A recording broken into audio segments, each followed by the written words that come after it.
Now on this video, let's discuss further regarding the things that you need in order to connect properly your dishwasher. As you can see here, this is the P-trap, and this P-trap has a nipple. During the construction of the house, actually for now, they will put a P-trap that has a nipple because they are anticipating the connection of a dishwasher later. So, if in your house there is no nipple yet, you have to ask your plumber to change it with the one that has a nipple. This one. As you can see here, I connected here the one that's for the drain of the dishwasher, and this one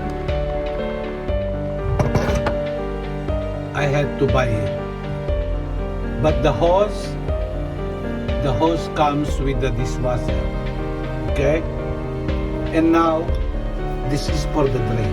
Okay, and now for the hot water line, as you can see, this is my hot water line, this one, and I put a T, but during the construction, if they already put the T and the bulb, that is the bulb. As with me, they put already, because it is designed that I have a dishwasher in the house in the beginning of the construction. Okay, if not, then you had to buy the T and the bulb. Okay, so that you can connect the hot water line of your dishwasher. Now I had to connect the hot water line, and one thing more, you had to make a hole.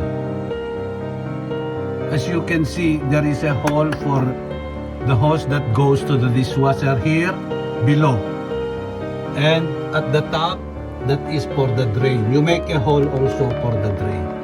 Okay, that's the things that you need to do in here at the bottom of your kitchen sink. Now for the electrical power supply, as you can see here, I marked it DW, that means dishwasher, and here is the breaker. Okay, 15 amps dishwasher, it goes there, number 20. Okay, if there is no power supply yet, you have to ask the electrician to run a 15 ampere wire, 3-core, going to your dishwasher.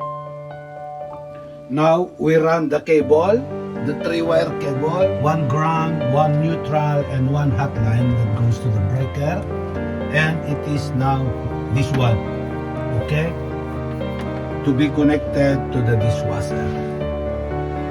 And we run also the hot water line, this one, connected to the dishwasher at the bottom front.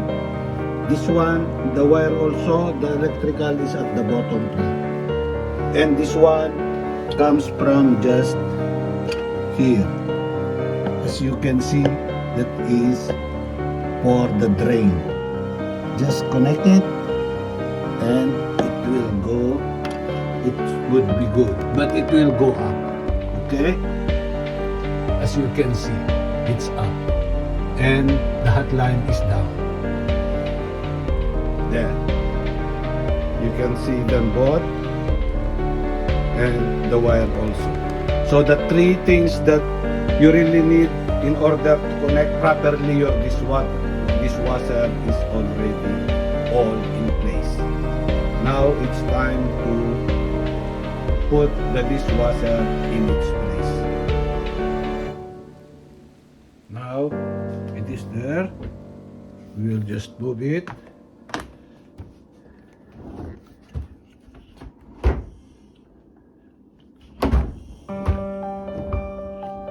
Okay. I pull this one so that it will come. You can pull also this one. Pull.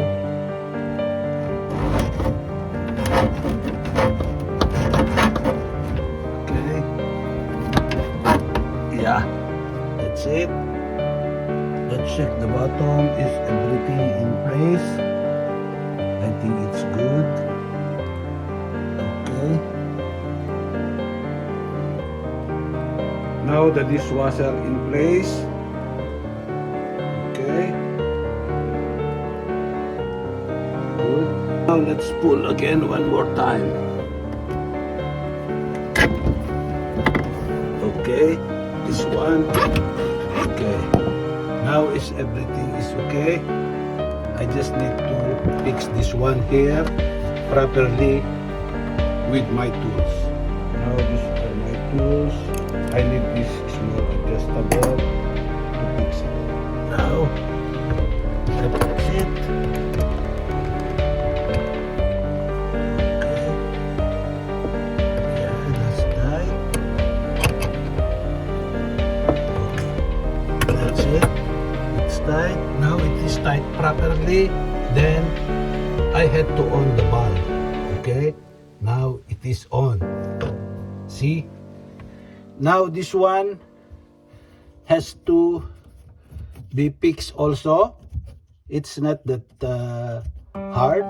Just put it this one, the white one, and then put this ring to tighten it properly with a screwdriver. You see, it's flat, it's screwdriver. That's all. Just tighten it. As you can see here, this is the hot water line.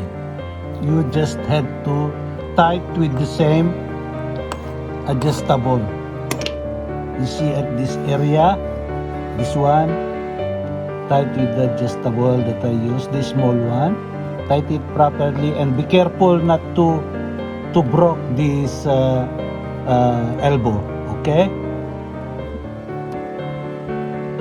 This is the hot water line. And in this area, that is the electrical box. This is where you terminate, put wire nut, tape, and then terminate the 3 wire. You ground the system. There is a ground there. That is the green colored wire. That is the ground. You ground the whole machine. You ground it here. There is a terminal for the ground. And then the neutral, you put wire nut and tape.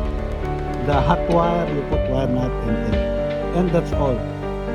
You have fixed already the 3 things, the 3 important things needed in order for your dishwasher to work properly. Okay? Thank you.